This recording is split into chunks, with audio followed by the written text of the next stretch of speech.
Locked On Sports Atlanta on the Locked On Podcast Network. Your team every day. Welcome to the Hawks POSTCAST, your home for the best Atlanta Hawks talk. It's quick hitting local insight after every game. You can't get anywhere but right here at Locked On. I'm your host, Tanisha Batiste. Alongside me is NBA and college basketball analyst Deshaun Tate. The Hawks POSTCAST is part of the Locked On Podcast Network, now the #1 sports podcast network. Another road game, another road win for the Hawks. We'll talk about how this one went sideways quickly, and we'll give you our takes on the 133-100 win over the Sacramento Kings tonight. They gave the Hawks their 5th road win and 7th win overall this season. And Tate, you kept it simple. You said the team rode the confidence wave. And that they did. And that's kind of stemming a little bit from everything that this team has kind of implemented and put into position from over the course of the last few games. Obviously, now I think after you get to 2 wins, now on to 3, you can kind of call it a winning streak. So their first of the season is always feeling really good to say. And again, I'm always going to be the person to put this out on the forefront and on the table in front of everybody. Doing so without your star player in Trae Young, I think is really beneficial. But I actually thought that they were probably going to have a little bit more issues than they did in this game, to be honest with you. I know Sacramento's been struggling. They're now on a 4-game losing streak. But that roster that they have, at least within the starting 5, even though I think it's one of the more elder starting 5s that you have in the NBA. And while, the Atlanta Hawks is one of the more younger ones, I think they did a good job at, while doing so many things, utilizing their youth, their youthful legs, getting out into transition. And believe it or not, I mean, we're having a lot of conversations now about consecutive games of making their shots from the field, making their shots from 3, from the free throw line, still utilizing my hungry hippo narrative by outscoring the opposition in the paint, but also getting out on the break and transition and outscoring from fast break on the fast break. But I think lastly, one of the more impressive things outside of the fact that it was just far too many turnovers for my liking, which I think is still something to work with. But you have to understand that without Trae, things like that could happen. But this is also a team that stepped up its defense when it mattered the most. And I know we'll talk about that more a little bit later, but it was impressive. Yeah, absolutely. And a couple of things that you pointed out, which I'll talk about, I'll expand on as well. But yeah, nearly 58% shooting from the field. Nearly 43% shooting from the 3-point line, 82% shooting from the free throw line, 3-pointers. That is, it's almost unrecognizable to be like honest literally. I'm watching the stat line and I'm like, and I know for you, free throws is probably the most exciting one. The fact that that's nearly 82%. Know me well. Tell me you know me without telling me you know me. This is true. This is true. So yeah, I like those numbers, as well as digging a little bit deeper into it too, is being able to play a clean game. I think walking out of this game with only 20 personal fouls, where it was a game where it seemed like the referees got a little bit trigger happy with the foul calling. Yeah, they did. But at times, but then somehow the Hawks really walked away with a clean game because no one was even remotely in jeopardy. Minus Veet Krejci, but no one was really remotely in jeopardy of fouling out of this game. And then you see, just as you continue to look on the offensive side and defensive side, and guys, Deshaun and I are going to hold the defensive side of the ball and some of those stats and drilling down into those when we talk about a turning point. But ultimately speaking, it's what you see across the entirety of the stat line, where it's a total domination. And when you have that type of domination and you're starting to string together wins, it's just what you talked about. It's riding the confidence. It's the fact that you have 3 straight wins. It's the fact that you have 2 wins in a row on the road. It's the fact that you have 4 wins in the last 5 games. All of those things in the absence of your star, in the absence of your floor general, in the absence of the guy who makes it go. Like, that's a beautiful thing. So again, you got to applaud these Hawks for what they were able to do in a 133. I know they wanted it to be 133-99 because it's nothing like keeping a team out of double digits, but 133-100 is still a good look when we talk about the fact that they're still in contention looking at cup play and you look at the margin of victory and you also look at the number of points scored, because all of those things matter. Now, for me, Tate, the take on tonight's game was when the Hawks moved the ball, good things happen. And one of the things that I thought was maybe one of the neatest stats that I've ever seen is that the Hawks moved the ball with 200 passes and an average of 18.29 miles per hour on each pass through 3 quarters. How about that? Run and run some more. Like, that's the name of the game for this Hawks team. I really, really love and appreciate that I saw that out of them. And I'm hoping that that's kind of will continue to be the pace that they play at, because when you're playing at that pace, then you're looking at, like you said, fast break points, outscoring, not only scoring 33, but outscoring your opponent 33-8 with fast break points, because it means that you are dictating the pace on your end, but you're also making sure that you're getting back and dictating the pace on their end as well. And points in the paint can be a little bit deceptive because they outscored the Kings, the Hawks did 56-44. But on that same token, what I love about what we saw is the fact that they were scoring inside, even in transition. So again, I think that the Hawks are finding ways to win these games, and they're starting to really move at the pace that we thought we would see them move at earlier in the season. Well, again, I have to mention that I think that's probably the most impressive thing, is that you're doing this without the star player, and it's so happening so early in the season, and you're playing so many, new guys that are playing in a Hawks uniform either for the first time or for the second season in their career. And you have to rely on those guys, and you have to develop and establish chemistry. All those things are really tough to do when you don't have not only a star player, but you don't have, the guy with the bulk of experience, the guy that kind of stirs the drink, I guess, to a degree, and what have you. And so even more so, I think every player that, checked into the game on tonight scored. I think over 7 players were in double digits. They, converted on over, 15 plus 3-pointers on tonight. Luke Kennard was hot, and just kind of getting guys into a rhythm. I know it sounds kind of crazy to say, and it's probably, I don't know, hopefully I won't, but might regret saying this a little bit later, but I think we may have seen the worst look of the Atlanta Hawks in the first 10 games or so already this season. I think just going forward, they're just going to continue to improve. They're going to continue to elevate their game. Are there going to be some mishaps here and there, some minor miscues, and some games that they probably, you would anticipate that they, wouldn't lose, that there's going to be some of those moments. I mean, that's kind of expected. But I think just in terms of the worst type of play for consecutive games anyways, I think that that those days are over with for the Atlanta Hawks, and that they are finally able to put together some things because of the chemistry that they're building and still yet establishing with one another. Yeah, and might I say too that I think being able to talk about all the players scoring and talking about the clip at which they scored, thinking about Jalen Johnson being able to score 24 points in 24 minutes, and thinking about Onyeka Okongwu doing exactly the same, scoring 21 points in 21 minutes, albeit off the bench. None of these guys tonight played more than 27 minutes, that of Dyson Daniels, who played the most.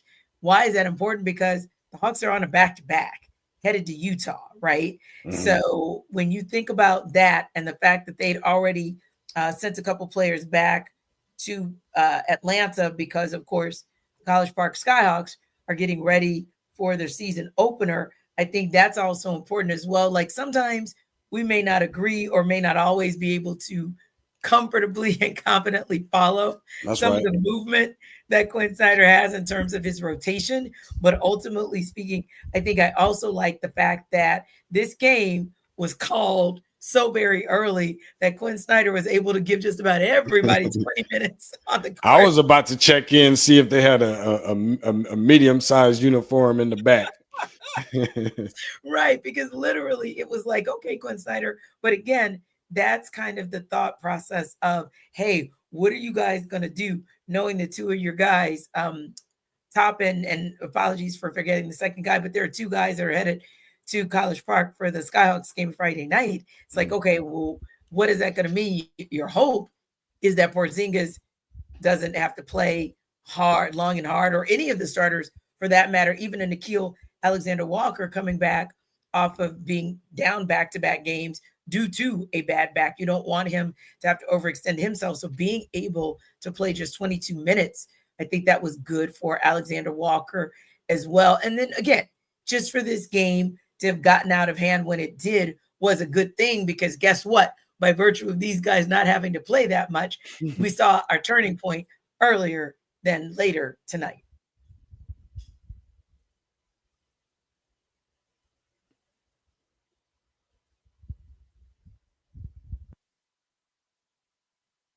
This episode of our Locked on Hawks postcast is brought to you by FanDuel. And of course, we appreciate you guys also for making the Hawks postcast your first listen of the day. And thank you for making Locked on the #1 sports podcast network. So now the NBA, it is back.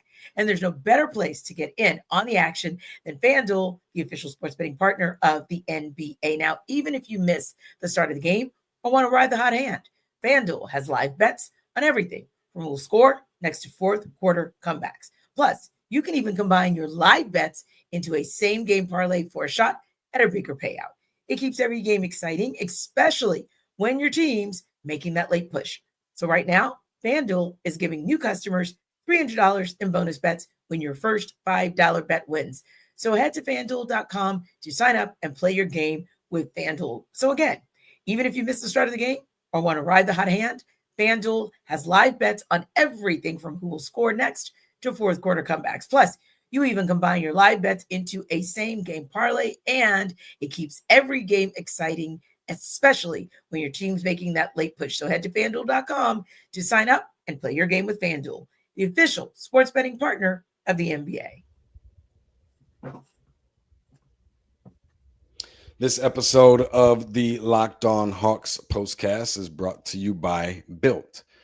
Of course, nobody likes to pay rent, but of course, if you must, you might as well get something for it, right? That's where Built comes in. Built is changing the game by turning your rent payment into real rewards that you can actually use. Who doesn't love that? I know that I do. I'm sure that you will too. Just got to make sure that you create that account with Built. So when you do pay your rent through Built, you earn flexible points that can be redeemed toward hundreds of hotels and airlines, a future rent payment, your next Lyft ride, perhaps, maybe, and even more. But Built isn't just about rent. It's also about rewarding you around your entire neighborhood. So be sure to share this with all of your friends, share this with your family. It's going to be a critical time with the holidays coming up and so forth. Why not do something that can pretty much simplify any and everything, including your life, and making sure that you're keeping that roof above your head? Turn your rent into rewards and start earning points around your neighborhood by going to joinbuilt.com/lockedonnba. That's joinbilt.com/lockedonnba. Make sure to use that link so that they know we sent you. This episode of our Locked on Hawks postcast is also brought to you by Mint Mobile. If you're still overpaying for wireless, it's time to say yes to saying no. At Mint Mobile, their favorite word is no. No contracts, no monthly bills, no overages, no hidden fees, no BS. I said yes to making the switch and getting premium wireless for just $15 a month. Mint makes it simple. All plans come with high-speed data and unlimited talk and text delivered on the nation's largest 5G network. You can even bring your own phone and keep your same number and contacts. And you'll love that you're getting the same quality service you had before, but for a fraction of the price. The setup is super easy. You kept your number, and then you're running in minutes. So ready to say yes to saying no? Make that switch at mintmobile.com/lockedonnba. That's mintmobile.com/lockedonnba. Upfront payment of $45 required, equivalent to $15 per month. Limited time, new customer offer for first 3 months only. Speeds may slow above 35 gigs or on unlimited plan. Taxes and fees extra. See Mint Mobile for details.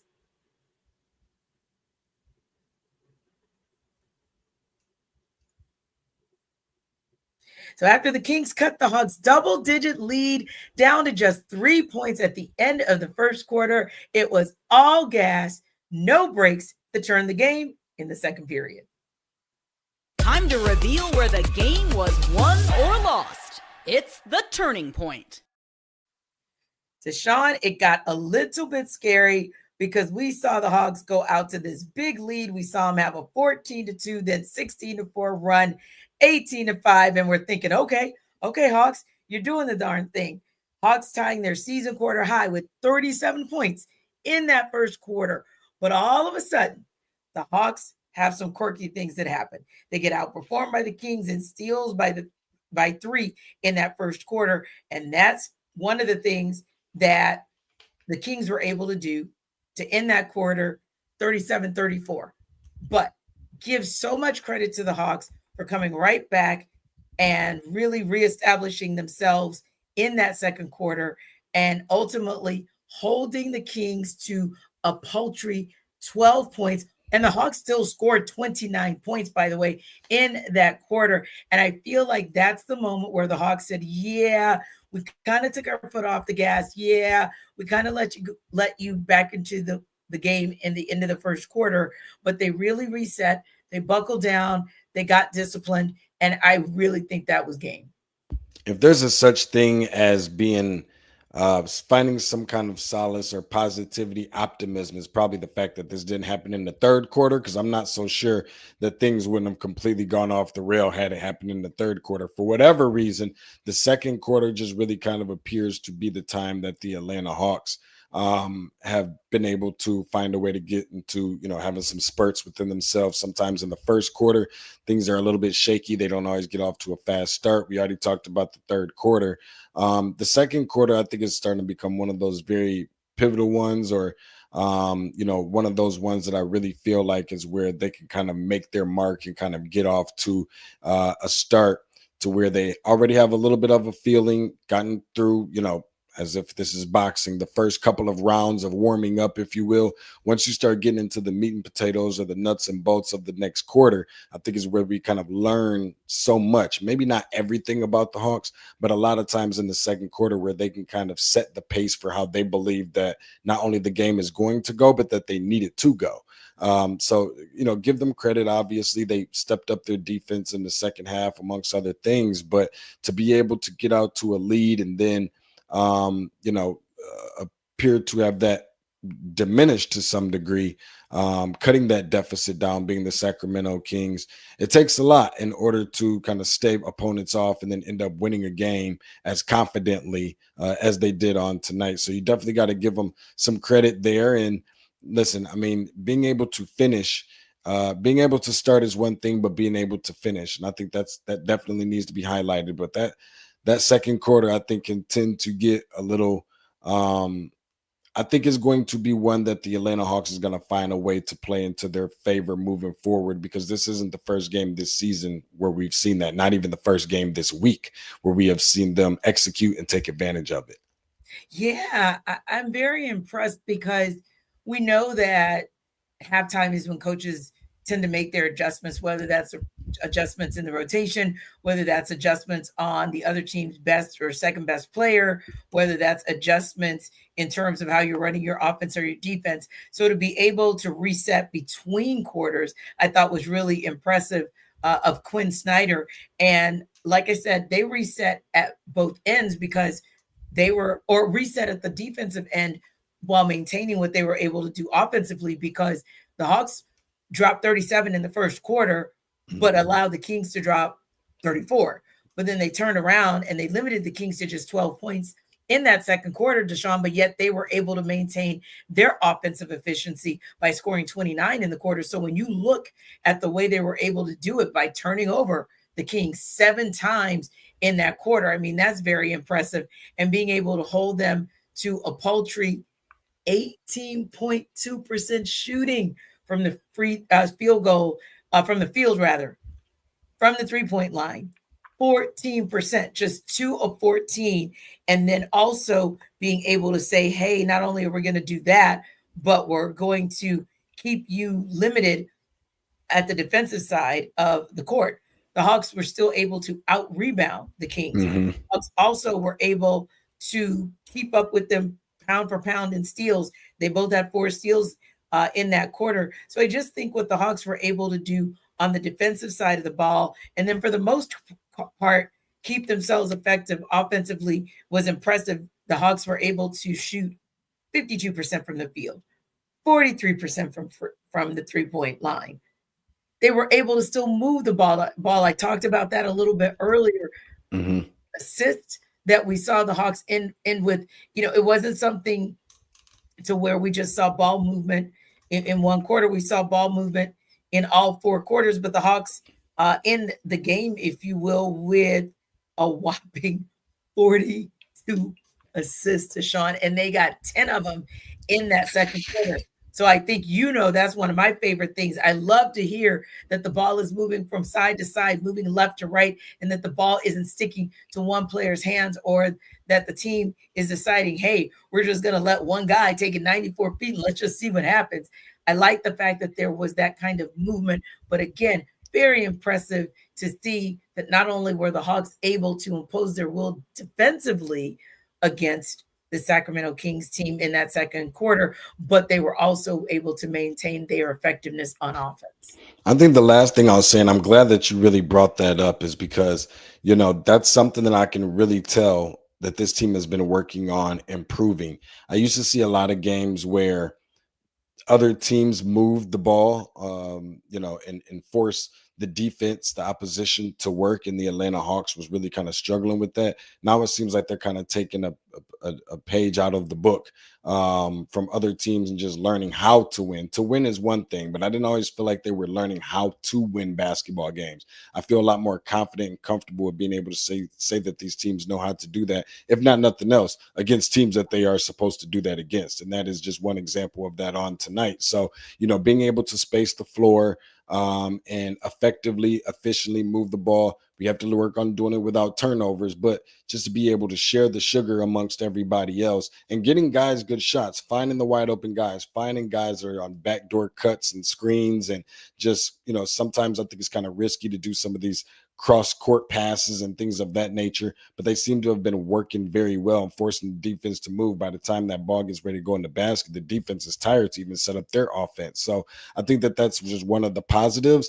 And I'm not totally mad about the people who feel like that happens a lot more efficiently when, for whatever reason, when Trae just doesn't happen to be in the game. I gotta wake that up, because that is something that does appear to be a real thing. And I don't think this is the first time people are seeing it.